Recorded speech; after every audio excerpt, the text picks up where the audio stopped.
Antes de comenzar, quiero agradecerle por brindarme este espacio. El propósito de esta entrevista como tal es conocer desde su experiencia como docente cómo ha impactado el decreto 2277 de 1979 y el decreto 1278 del 2002 en la profesión.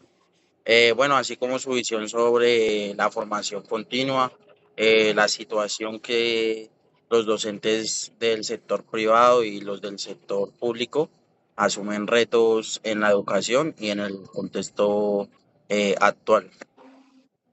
¿Me puede dar su nombre y de qué docencia es, sector, si es público, si es privado, y sobre qué decreto es su escalafón se encuentra? Claro que sí, John David, muy buen día, ¿cómo está? Mi nombre es Andrés Fabián Rodríguez Huasco, soy licenciado en electrónica y magíster en educación de la Universidad Pedagógica Nacional. Me desempeño como docente ya hace 10 años en la institución educativa departamental San Nicolás, es un colegio público en el municipio de Sasaima, en Cundinamarca. En informática, en el momento estoy comisionado en un programa del ministerio que se llama Programa de Tutorías para el Aprendizaje y la Formación Integral. Fui nombrado y estoy regido bajo el decreto 1278, que es el decreto que está actualmente en funcionamiento, con el que están siendo nombrados actualmente todos los docentes, porque pues el 2277 quedó solamente vigente con los docentes que estaban nombrados a la fecha en que empezó a regir el 1278. Listo, profe. Le voy a realizar una pregunta. ¿Cuáles son para usted las diferencias que se encuentran entre estos dos estatutos docentes vigentes para usted? Pues John David, las diferencias más marcadas están en cuanto a la modalidad de ascenso para poder uno ascender en el escalafón. En los grados de escalafón también está la diferencia. En la forma de pensionarse, eh, y también en cómo tiene uno la posibilidad de aprovechar los estudios que uno realiza de una u otra manera. En el caso del 2277, que son pues los docentes más antiguos, que ya quedan muy pocos, eh, ellos tienen unas ventajas frente a nosotros con respecto al tema de que ellos podían ascender simplemente con estudiar, con realizar algún diplomado, con realizar alguna especialización, con cualquier formación que generara créditos o inclusive con trabajar en una zona de difícil acceso.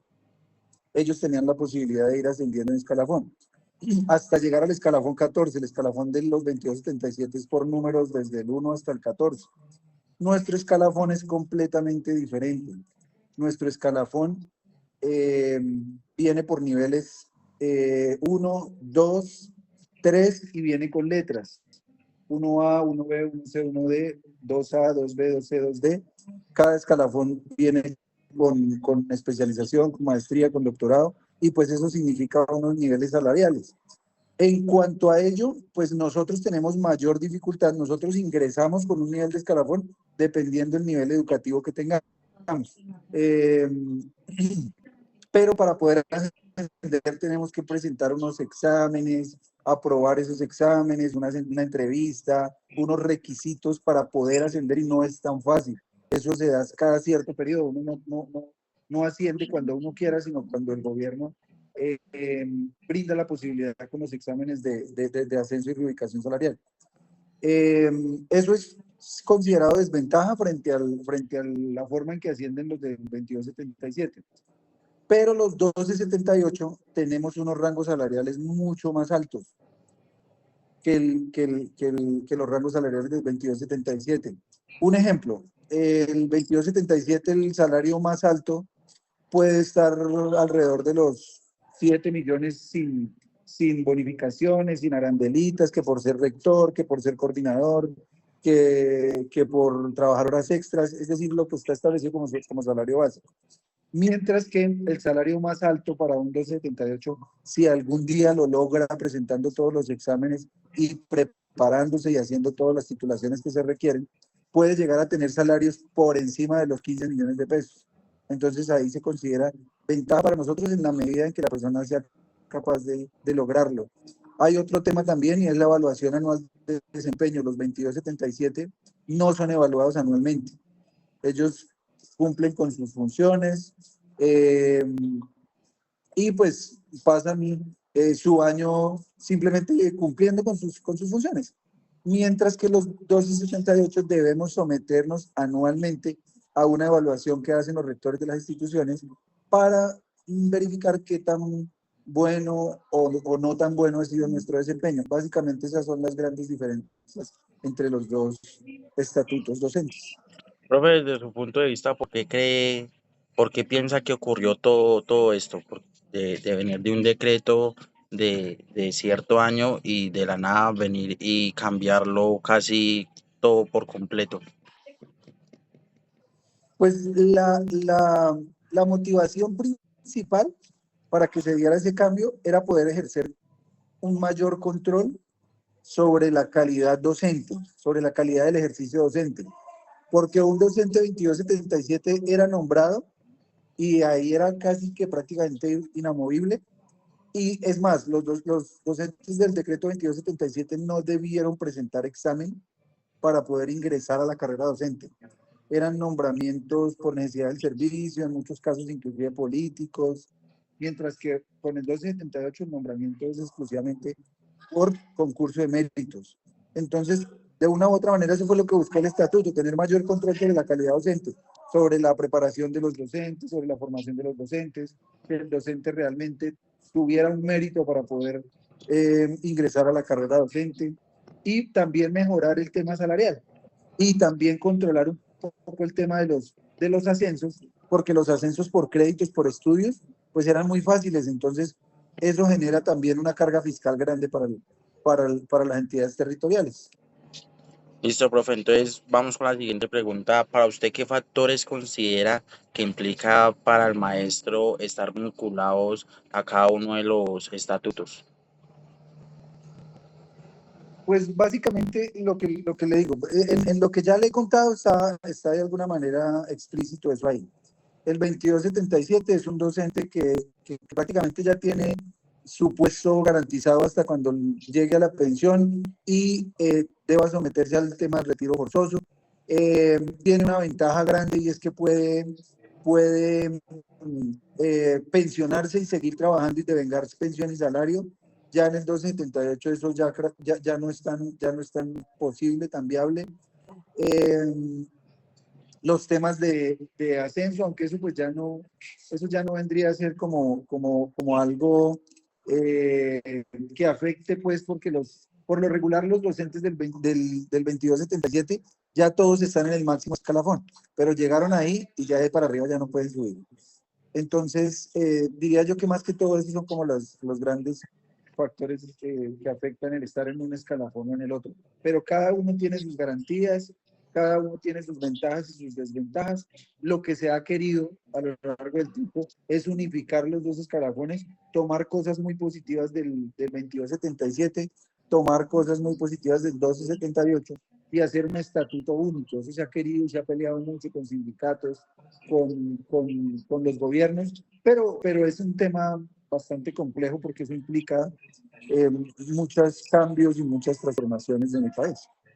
Profe, o sea que damos paso a la siguiente pregunta, o sea que usted no consideraría que existe equidad en los dos sistemas evaluativos que se realizan a los maestros desde sus dos estatus. No, no, no, en absoluto, en absoluto. El tema de evaluación para el 278 es mucho más riguroso y es periódico, es frecuente y permanente, mientras que la evaluación para el 2277 es bastante, ¿qué le dijera yo? Es bastante ambigua, es decir, realmente no hay una evaluación que mida la calidad del ejercicio docente, sin decir obviamente que los docentes del 2277 son personas muy preparadas, muy profesionales y que han sabido mostrar por qué han llegado hoy en día a trabajar después de los 60 años y a rendir y a aportar muchísimo a la educación del país. O sea que, pues de acuerdo a lo que me ha dicho el profe, usted sí considera que hay siempre cierta diferencia en condiciones económicas, de estabilidad laboral, en oportunidades de formación entre los docentes que pertenecen al sector público y sector privado. En cuanto a ese tema de sector público y sector privado, claro que sí, porque perfectamente una persona que trabaja, que tenga mis mismas titulaciones, que sea licenciado y que sea magíster en educación, que no es un tema fácil, es un tema que requiere tiempo, requiere dedicación y requiere una gran inversión, pero por diferentes circunstancias hay docentes que presentan concursos y concursos y concursos y no logran pasar el concurso, no porque sean malos profesionales, por diferentes circunstancias que se presentan en la vida, no logran entrar a la carrera docente en el sector público y deben someterse a las condiciones de instituciones privadas. Hay instituciones privadas que pagan por escalafón, que pagan de acuerdo la ubicación de escalafón que tenga el docente por títulos, por preparación, por tiempo de servicio, lo que sea. Pero son muy contadas, son instituciones muy de mucho renombre, de mucha categoría, y por lo mismo, pues ellos remuneran muy bien a sus docentes, inclusive a veces mejor que los docentes del sector público, pero son muy contadas. En su mayoría, las instituciones del sector privado pagan el escalafón más bajito, que es bueno, ese no es el más bajito, pero es como el más regular, que es el 2A, que es un salario promedio de 3.200.000, sin que sea malo. E inclusive hay colegios que solamente contratan normalistas y les pagan hasta el mínimo. Entonces, efectivamente, sí sé de muchos compañeros, sé de muchas personas, de muchos colegas que trabajan en colegios privados y realmente ellos no tienen garantías ni siquiera semejantes a las nuestras en cuanto a asignación salarial, en cuanto a temas de prestaciones, en cuanto a temas de seguridad social. Entonces, en ese orden de ideas, sí considero que los docentes del sector público somos muy aventajados frente a ese tema de garantías laborales y económicas. Profe, en este tema, ¿usted cómo cree que se siente la gente al escuchar esto?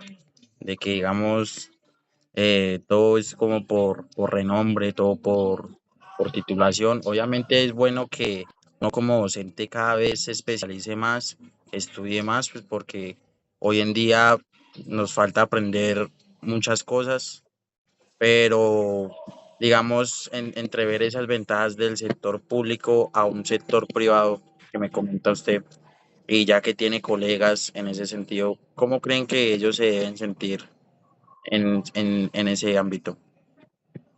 Pues realmente yo creo que sí es un poco frustrante porque de todas formas en los colegios privados la exigencia es un poco más alta, por aquello de que se tiene la creencia de que el colegio por ser privado es mejor. Pero si vamos a ese punto, John David, en que los docentes no son tan bien remunerados, pues uno podría aseverar que por el hecho de no tener una buena remuneración, pues tampoco van a brindar una educación de calidad. No necesariamente tiene que ser así, pero se corre el riesgo.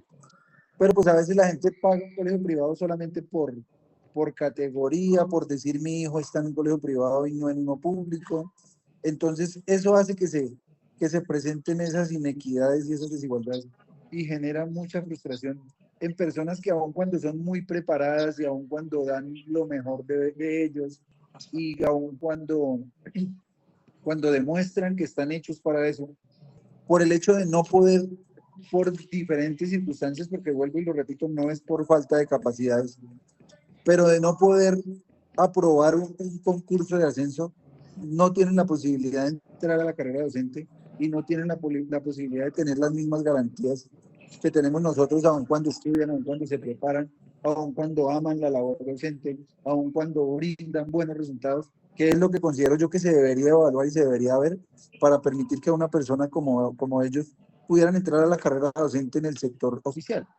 Pero pues desafortunadamente en este país eso no sucede y es un tema que debería revisarse para evitar, para mejorar la calidad educativa, porque también a veces la falta de competitividad hace que los docentes que estamos en el sector público entremos en una zona de confort y no entreguemos lo mejor de nosotros, a pesar de que nos evalúan constantemente. Entonces ahí sí hay un tema que vale la pena revisar y que vale la pena analizar en pro del mejoramiento de la calidad educativa. Listo, profe, con esta pregunta culminamos la entrevista. Reitero, le agradezco por haberme brindado este espacio, pues con todo ese conocimiento de que no es de muy poco tiempo, sino ya me alegra escuchar esos avances que ha tenido a nivel personal y profesional. Y agradecerle, profe, por el tiempo. Con muchísimo gusto, John David. Usted sabe que aquí en esta su institución siempre las puertas estarán abiertas. Lo estuvieron cuando era estudiante y aquí seguirá siendo familia nicolasina. Sí, profe, ahí vamos en el proceso. Uno nunca sabe, ¿no? Un día llegue uno a ser colega por ahí o algo, entonces, eh, Ojalá Dios lo permita o más arriba. Los mejores éxitos y las mejores cosas para usted en su vida, John David. listo, mi profe, entonces agradecerle, espero tenga un buen día y bendiciones. Muchísimas gracias, Igualmente, John David. Muchos éxitos. profe, Felicidades. muchísimas gracias, hasta luego. Bueno, con gusto. Feliz tarde, chao.